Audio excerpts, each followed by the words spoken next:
welcome back to Cooking the Books. I'm Emily Gould, and I'm here with Doogie Horner, who is famous from being on America's what is it? America's Top Model. America's Next Top Model, yeah.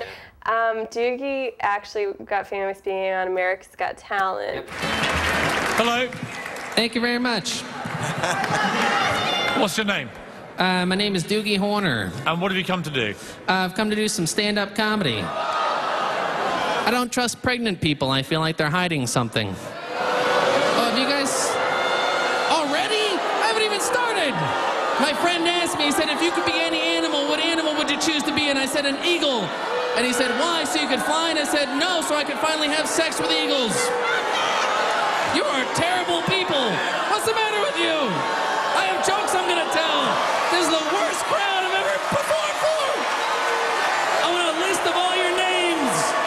You are horrible people. That's an ugly shirt. Your wife has a funny hairdo. What's going on with your facial hair?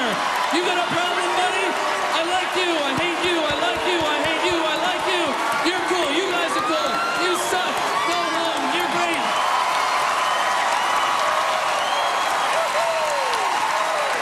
I understand that if you Google Doogie, the first result that comes up is now you, and not Doogie Howser, MD. Yeah, I thought that was true, but I feel like sometimes it's Doogie Howser and sometimes it's Doogie Horner. It fluctuates. Like, but I'm not sure. I'm afraid that, like, I feel like I've Googled myself before, and first of all, it's embarrassing that I'm, like, Googling myself.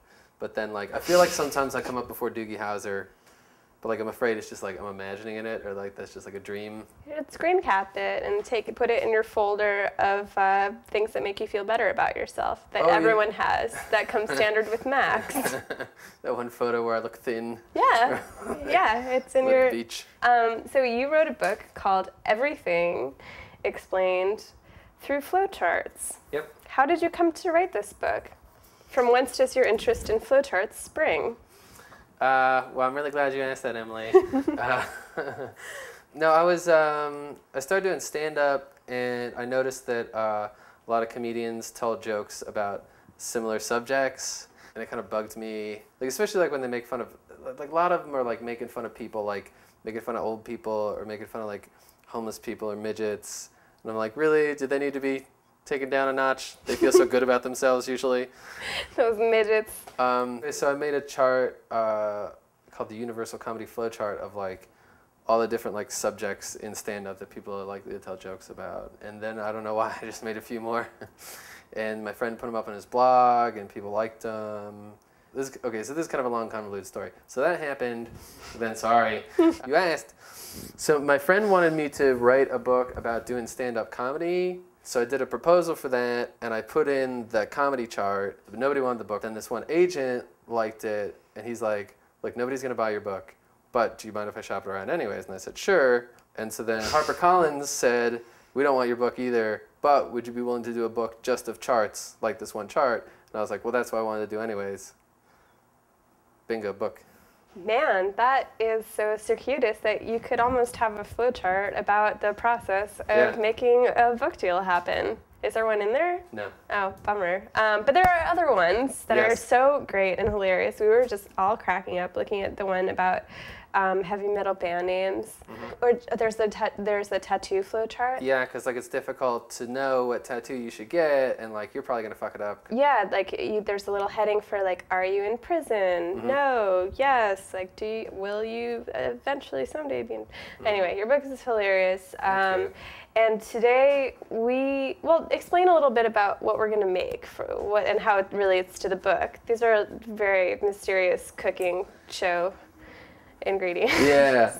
So the one chart is about drinks only college students order, because I think there's definitely a genre of drinks that like you only drink for like the first year or two you've been drinking before you figure out like what not to drink. Right, that like a zombie warthog is like not a thing that most people are going to order in a bar. Yeah. Totally. Yeah. And they're all kind of similar. They're all like, they all either have to do with like sex or violence or like unintentional irony, like call an ambulance, or like, that's one of them. Some of them are really cool though, like some of them are really funny, some are very terrifying. My favorite drink name though is Gettin Laid Lemonade. So that's what we're going to make today. And most of these drinks, I didn't actually look up their recipes when I charted them. When I researched them, most of them I didn't actually look up their recipes. And I was kind of surprised to find out that Gettin Laid Lemonade is just beer with vodka and lemonade in it. Well, let's make some and then drink it, and then who knows what will happen. I know what will happen. We're going to party. Yeah, till we feel really bad. I guess when you're not in college anymore, it's like less thrilling to mix beer and vodka. But let's do it. Here, take a can of Schlitz. Okay. Okay. Yeah, so the recipe was for like a punch bowl portion. There wasn't like, apparently... Well, I mean, we're doing like half the recipe. Yeah. So instead of, how many beers are in the recipe? There are like 24 beers? I think it was a case of beer, and then like 2 bottles of vodka, and then a bunch of... They didn't say what order to put it in. Well, I'm just going to put in the frozen lemonade concentrate first. God, this is so disgusting. Do you want to shotgun some of these? I haven't done that since, I've never done that. While I watch them cheer? Yeah. Woo! Maybe we can make an ice luge afterwards. Here, have another. Thanks. Yeah. I want to feel like we're both participating equally in this. So you can use any kind of beer. When you're making your Gettin Laid Lemonade, you can use any kind of beer. I like to use Schlitz because it was always in the refrigerator. Are you Paula Deen now? Yeah. I like to garnish it with some false teeth. I just hang them on the edge. And she would put butter in this, I bet. I feel like she would also. You have to stir it with your hands. That's also. Oh no! I'm gonna stir it with a spoon. Ooh, it's kind of viscous. That's what you want to drink. Is like optimum viscosity with this. We don't want to water down the fun. That's true. Let's keep this pure. And, nothing like hydration will happen within inches of this. And then, how much of this vodka, doesn't it seem like horrible and wrong that we're going to waste this vodka? I was actually kind of hoping you would get good vodka because I hate bad vodka. Yeah, I do too. I was at the store and I was like, oh, can I have the thing of smear? You know what? No. I couldn't do it. What kind of vodka is good for Gettin Laid Lemonade? And they'd be like, oh, well, it doesn't matter.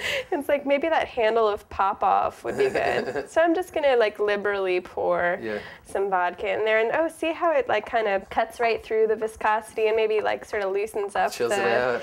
Yeah. Yeah, wow, and it's a really delicious, like, sort of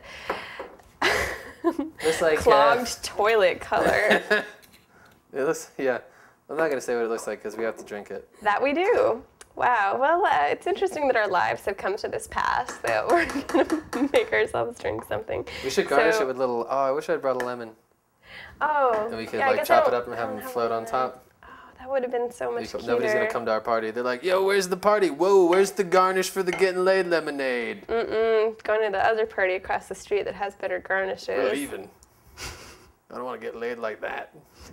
Trashy. God forbid. All right, well, let's decant this into some glass. Yeah, that's not a mug.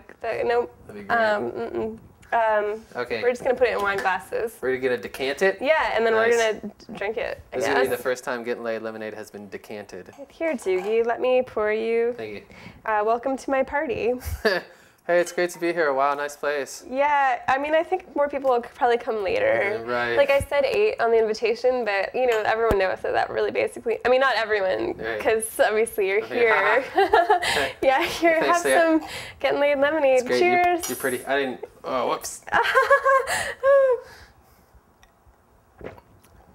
Hey, what's up? It's working. Totally. I'm totally gonna get laid. Wow, that was so peak moment in the history of American improv sketch comedy. a first session of a class at UCB.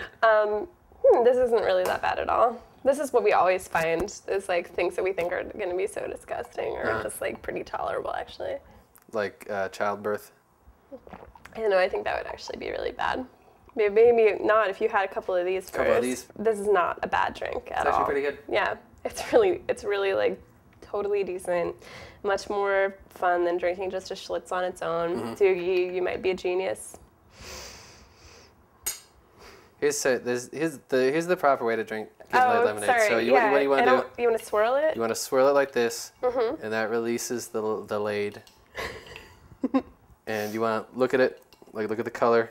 If there's a hair in it, take that out. Oh, That's not supposed to be there. Okay. Then you want to sniff it. You smell the fake lemons. Yeah, it's kind of like a bathroom air freshener. Right. It's good, right? But like a bathroom that like someone who had drank some booze just peed in. Right. Good. Yeah. Right. That's the bouquet You we're like it, looking right? for. Yeah. Right. And then what you do is you take a sip. I'm not doing that. That was disgusting. You do that, and then you go dance. We just put on some music. Maybe we can splice some music in later. All right, let's dance awkwardly. Woo!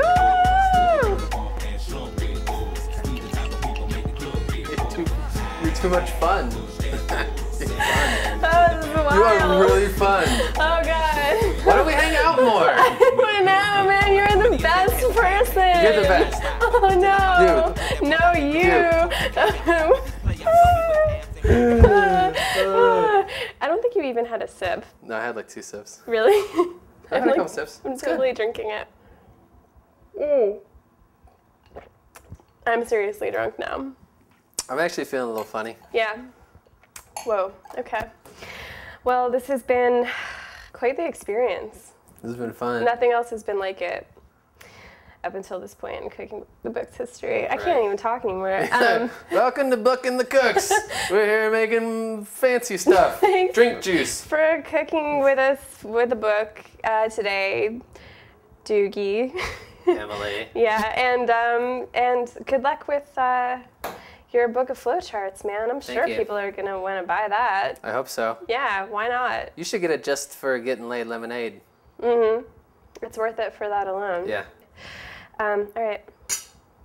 Signing off. I am giving you